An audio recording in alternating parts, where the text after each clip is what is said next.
顔を洗う、歯を磨く、そういった当たり前のことから、歩くときは必ず左足からという強迫観念めいたものまで、日常の習慣は人格の条件付けだと言えるかもしれない。俺が毎日走るのは、走る行為自体が嫌いでないのもあるが、そのように最適化、適正化されているからというのが一番の理由だ。どんなに疲れていても、雨の日も風の日も、それこそ風邪をひいても走れば治るという気持ちで走っている。16キロ。毎日消費する数字だ。1ヶ月で496。1年で5840。計算すると1年でシンガポールまで走った上にちょっとしたお釣りが来ることになる。これはちょっとした距離だ。だが俺の目的はチキンライスを食い、マーライオンを眺めることではない。毎日繰り返し走っていても目に入るのは校舎の外壁だとか、シャッターが降りた状態の商店街だとか、よくて古びた神社や海沿いの風景だ。コースを変更する必要はないと考えている。走り慣れた道を毎日同じペースで走る。それが重要だからだ。だが絶対に他のルートを選択しないというわけではない。例えばクラスメイトの後ろ姿を見かけたとき、しつこく後を追うような真似はしないが、挨拶をするために声をかけるぐらいはよかろうと考えている。それが世間でいう一般的な学友だというのならば、なおさら俺はそうするべきなのだろう。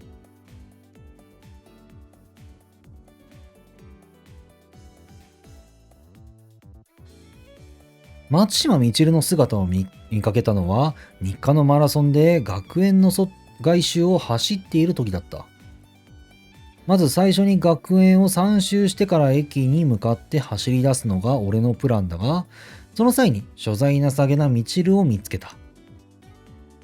背中を大きく丸めて歩く姿は、奴の周囲だけ重力が強くなったように思えた。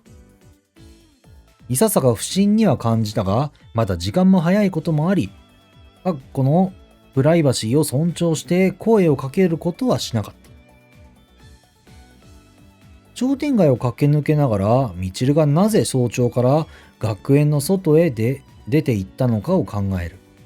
近所の公園に集まってラジオ体操をするような年齢でもあるまい。だとしたらその目的は何なのか。偶然とはいえトレーニング中に2度も姿を見てしまうと、多少は関心を持ってしまうものだ。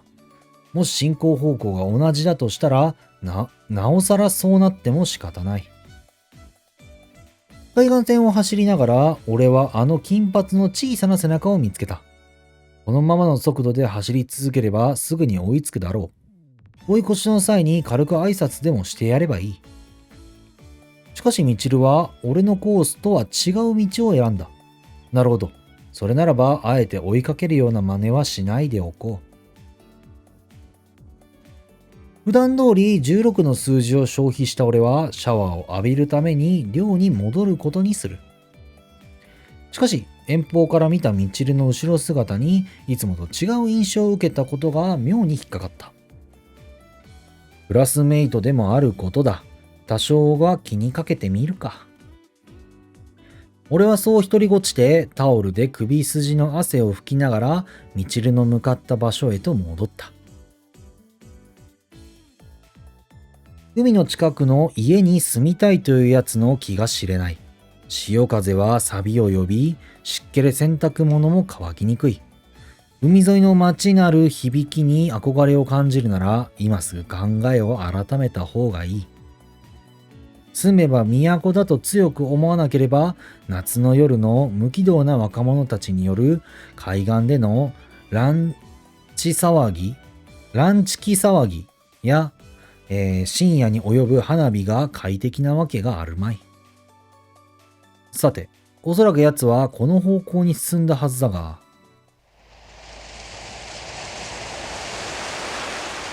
みちるは海の見える高台に腰を下ろし、あてもなく遠くを見ていた。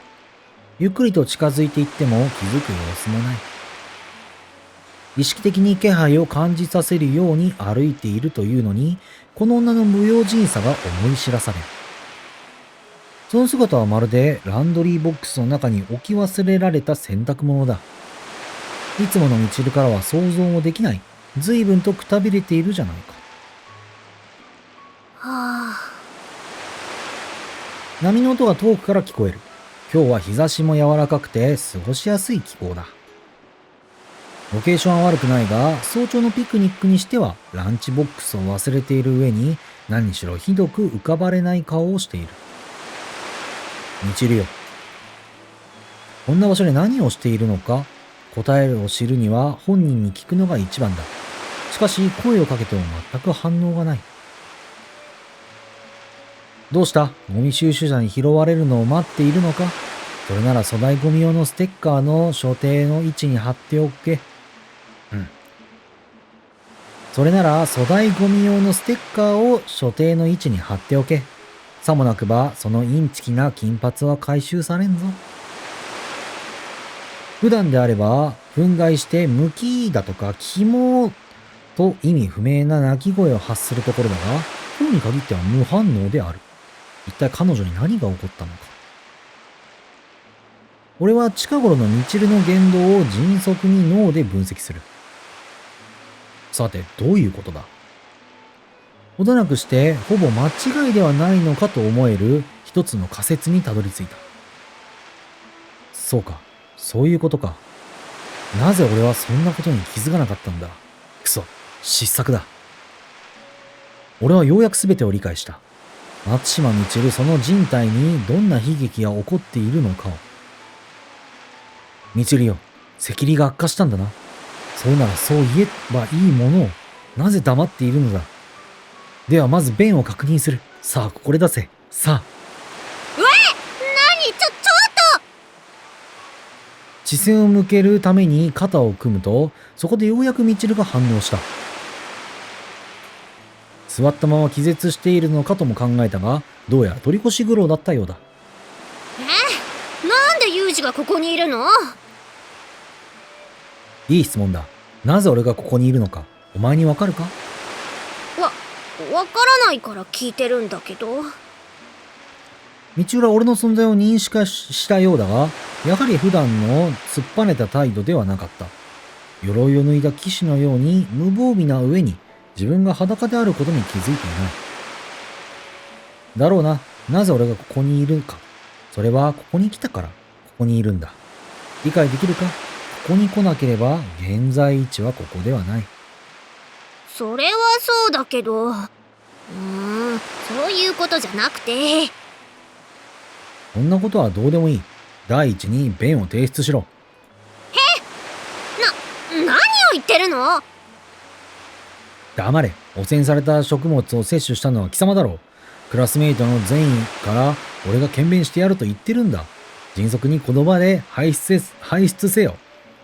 何度言えばわかるの？私は汚染されたものなんて食べないから。拾い食いなんてしないの。それはどういうことだ？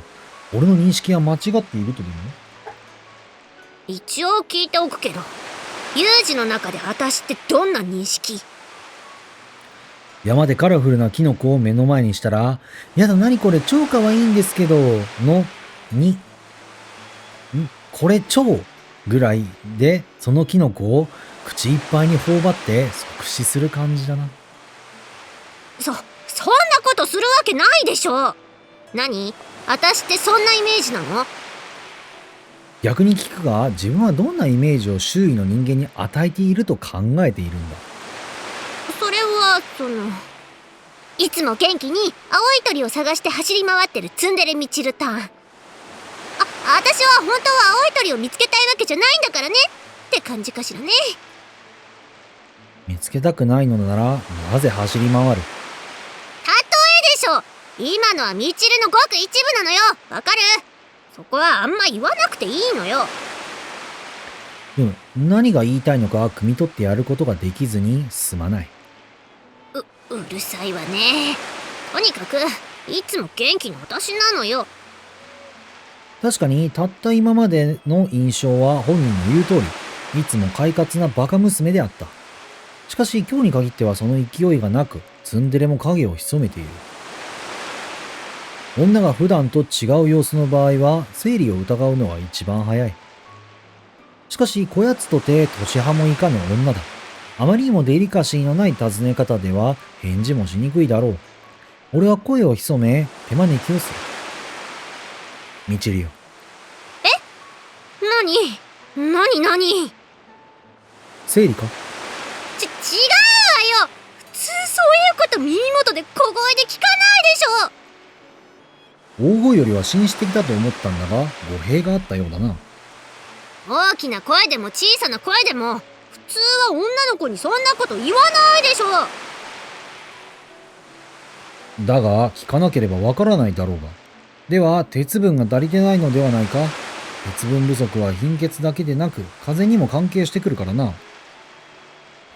ビタミン C ばかりアホみたいに取っていても意味がないぞ。バランスを考慮しろ、バランスを。そんなんじゃないわよ。違うもん。具合が悪いとかじゃないの。赤痢でもない、生理でもない、何の体調不良もない。となると、お前はこんな場所で何をしているんだ？それは、大丈夫だ。言いにくいことでも言ってみろ。俺は各種の現場を見てきた。多少のことでは驚かん。それはね、海を見てたの。なんだと？だから、海を見てたのよ。海を見ていた？みちるは少し照れくさそうにこくりとうなずいた。海を見ていた。俺はその言葉を頭の中で反芻する。果たしてこの短いセンテンスの中にどんな暗号が隠れているのだろうか。例えば日本のある舞台では山は演習場の隠語であることが知られている。逆に海とは何だ？すまないみちるよ。海とはどういった意味を持つ言葉だ？海は海でしょ？海は海。となると、鍵になってくるのは見ているの方か。特殊監視行動を指しているとばかり思っていたが、それとはまた違う文脈があるのだろうか。はい？いや、単純に海を見てたのよ。意味なんてないよ。なんだと？海をただ見ていたとでも言うのか？どういうことだ？理解できん。目的不在のままで海を見ていたと。そうよ。何か問題でもあるの？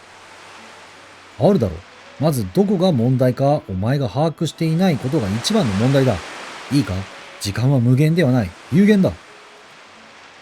限られた人生の中でその貴重な時間をどう使うかは非常に重要な問題となってくる。自分の人生に選択権のない人間であれば誰かの指示に従うままでよろしい。だが、お前のように自由な人間がただ意味もなく海を眺めて時間を浪費しているなんて俺には理解しがたい行為だ。むしろそれは俺を侮辱する言い草だ。クラスメイトとしての要望事項、海を見る理由を作れ。以上。難しく考えすぎじゃない？綺麗だなーって思ってただ海を見てただけじゃない。それでよくない？特別な理由がどうしても必要なの？そうか。では休息をとっていると認識すればいいか？何か意味付けがないとやはり俺には納得できん。じゃあそれでいいわよ。海を見てリラックスしてたのよ。そうか。それにしては浮かない顔をしていたように見えたが。そんなことないよ。発する言葉とは裏腹に、みちるは吹いてくる潮風に目を細める。この女に理論的な行動原理を求める方がおかしいのだろうか。風が気持ちいい。穏やかな夏の空の下、俺は非常に無駄な時間を過ごしていた。このまま特に状況が変化しないのであれば、寮に戻り読書でもした方が有意義だ。みちるよ、何らかの細菌が脳に感染して、その結果無性に海が見たくなっているというような可能性は考えられないか？考えられません。では先祖がカッパだという可能性は？いや、それだと顔だな。くそ。なんだ、お前ちょっと顔を見せてみろ。何いいか、黙って俺のいいか、黙って頭を差し出せ。煩わせるな。だってもしかして頭にお皿？俺はミチルの頭を引き寄せ、プツンと髪の毛を一本抜いた。丁寧にブリーチされた髪の中で一本だけ黒いものが混じっていたんだ。いった割ったお皿割った。カッパの先祖に心当たりでもあるのか？そうではない。黒い毛が一本あったから抜いただけだ。金髪の中に混じっていると目立つからな。そうなんだ。ありがとう。口の端にキュウリがついているぞ。そんな冗談ばっかり言ってないで。幼児も見てみなよ、海を。断る。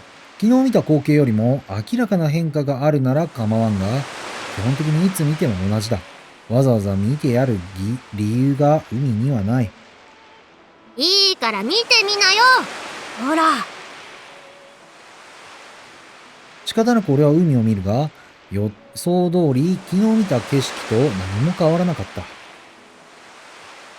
なんかさ、海って大きいよね。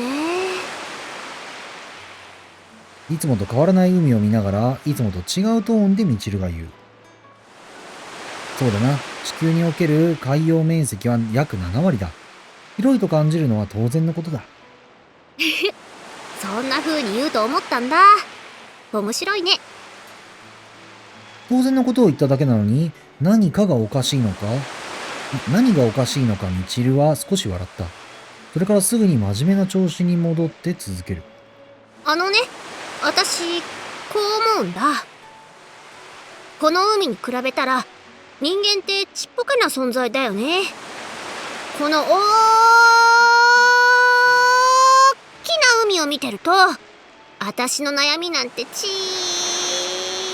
ぽけすぎて、笑えてきちゃうんじゃないかなーって、そう思うの。はるか昔の青春ドラマでしか聞けないようなセリフをみちるは堂々と発した。意図的な引用でなければ凡庸であり陳腐としか言いようがない。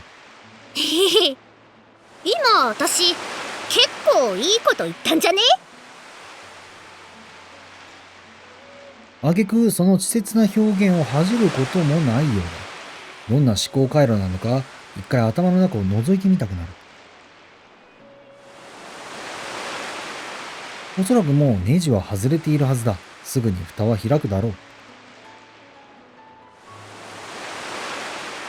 そうだな。いいことを言ったかもな。だが俺はそれを認めることにした。人間は自然の一部であることは事実だし、その中で人生の諸行無常を感じることは凡庸だが必要なことだ。でしょ？そうでしょ？いいこと言ったよね。5本、私だが何度も言うものではない。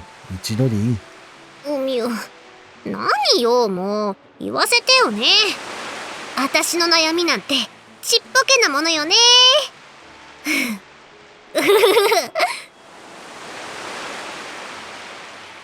明確にこの女は調子に乗っている。うかつに肯定したのが間違いだったか。所詮こいつはただのバカだ。高いところに乗せてはいけない。俺はため息をつくのもバカバカしいと感じながらみちるを見つめる。この冷たい視線の意味に果たして彼女は気づくであろうか。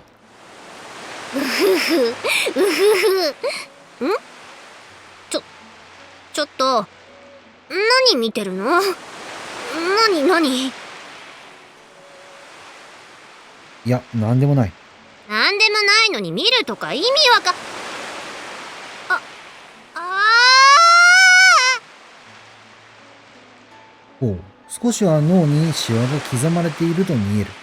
自らの地体に気づいただろうか。そういう意味じゃないからね。ちっぽけな悩みってそういうことじゃないもん。みちるは言いながら胸を腕で隠そうとする。どうやらこいつの脳はカーリングのストーン張りにツルツルのようだ。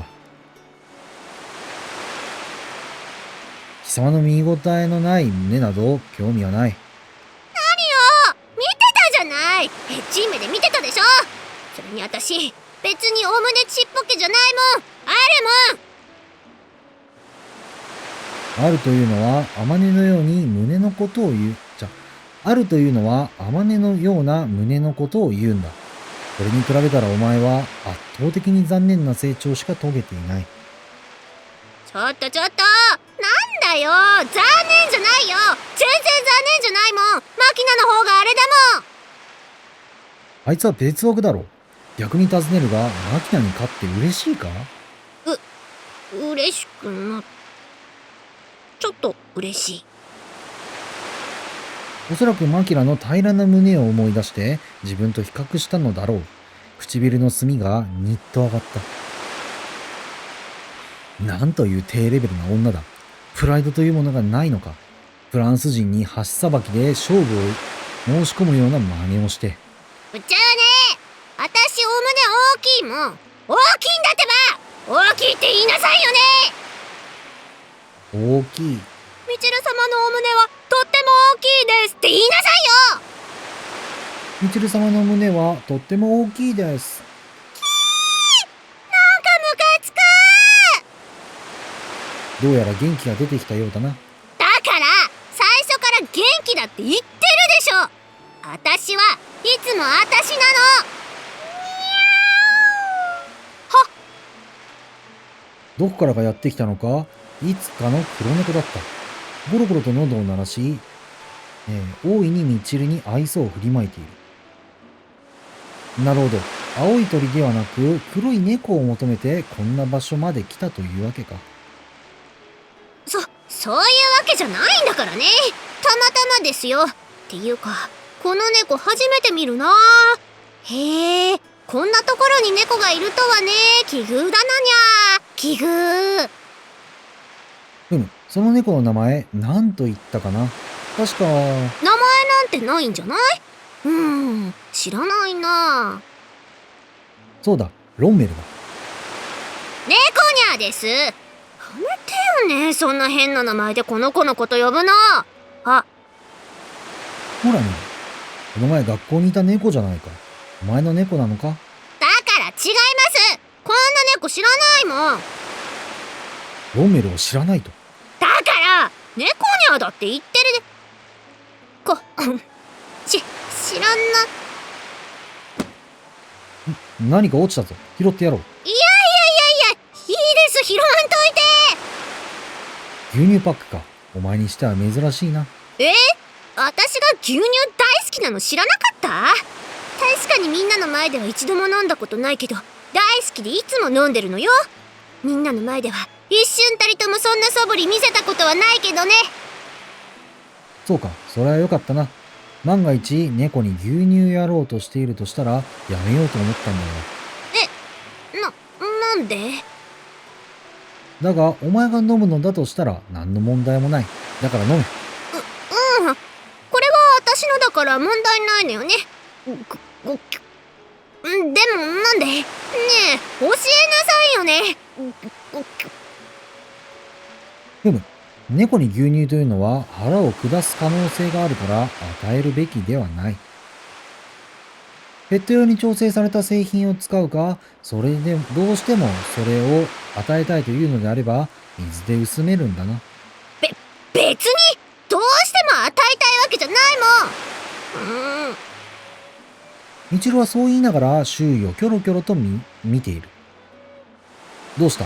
水道でも探しているのか？違います。水は探していません。なんでもないの、バカ。ぐるぐるにゃー。マフラーが首に巻かれるようにして猫はみちるの足に絡みつく。猫は自分の顎の隅をコリコリとくるぶしあたりにこすりつけた。自分の匂いを染みつけているように見える。随分と飼いならされているな。まるでいつも与えているミルクはまだかと目立っているようじゃないか。そんなことないです。猫にゃ。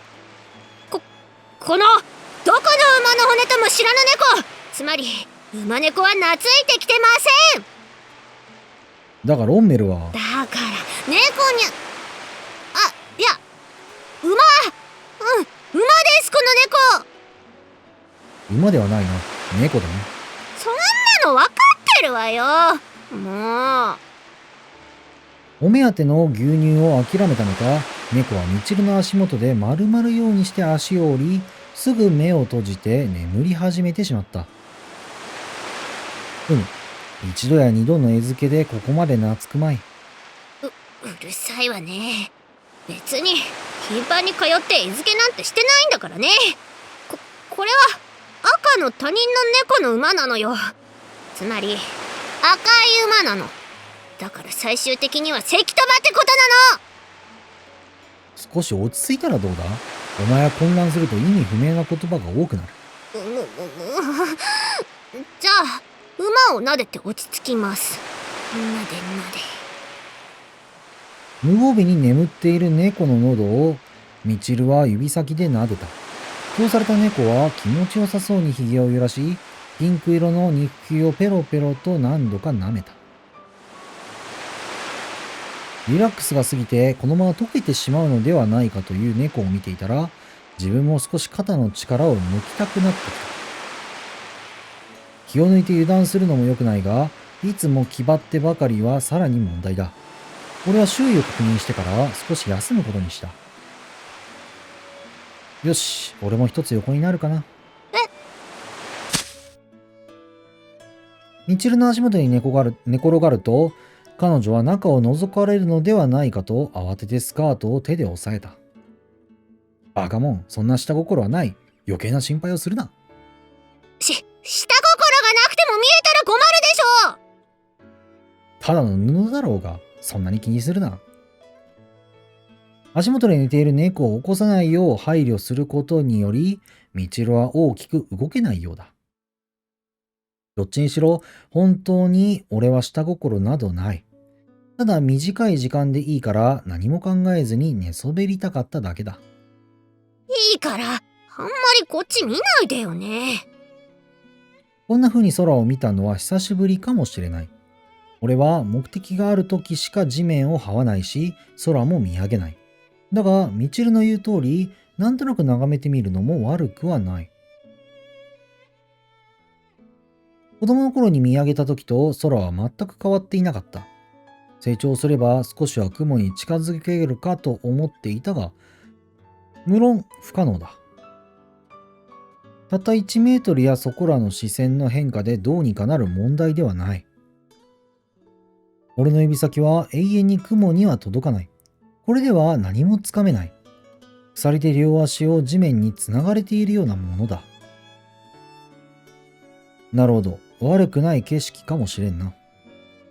私は、空はちょっと怖いんだ。特に夜の空。月が浮かんでいるのを見てると、それが月じゃなくて、大きな穴に見えてくるの。空はすんごくでっかい蓋で、そこにある空気穴が月。そう考えると、箱の中に閉じ込められた気になって息苦しくなる。ずっと後をついてくる月が薄気味悪いという話をする人間は多いが、世界を巨大な箱になぞらえるのはあまり聞かないな。私にはそう見えるの。だから、夜は空を見上げない。怖くなるし、寂しくなる。私が私じゃないみたいになる。そうだな。狼にでもなったら困る。夜空からは目をそらしておくことだ。いっそその方が気が楽だわ。狼でもドラキュラでも構わない。銀の銃弾で撃ち抜いてほしい。狙うのはにゃー。ごめんね、猫に。お腹空いたのかな？それとも眠いのかにゃ？なるほど。昼寝でもしたくなる陽気だな。だが、まだ起きたばかりだ。ねえ、ユージ。変なこと聞くけど、変に思わないでね。ああ、大丈夫だ。お前が変なのはすでに掌握している。さ、人って死んだらどうなるの？なんだって？待って！起き上がらないで。そのまま寝転がって聞いて。たわいもない話として。できれば表情を見ながら会話したかったが、ミチル様がそれをご所望であれば従うしかない。俺は寝転んだままミチルの声に耳を傾ける。例えば、ドラキュラは太陽の光で灰になって消えておしまいでしょ？だったら人間は死んだらどうなるの？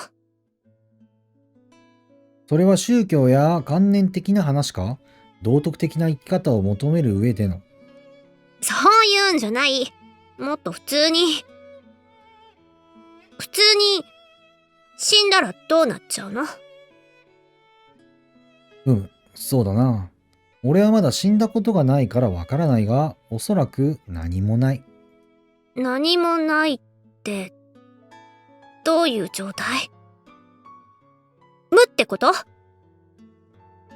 真っ白い空間に裸で浮かんでいるようなものをイメージしているのなら、それは少し違う。俺が考えるに、寝て二度と目覚めないようなものだ。そっか。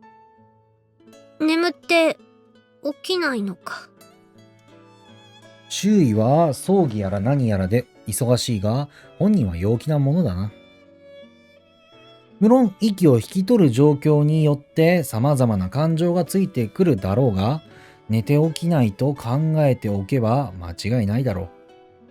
そっか。そうなんだ。意外と楽なのかもね。価値観の問題だな。天国や地獄は過去の道徳教育の名残だ。もう誰もそんなものは信じていない。誰も生まれた途端に歩き出してはいないし、水をワインにもしていない。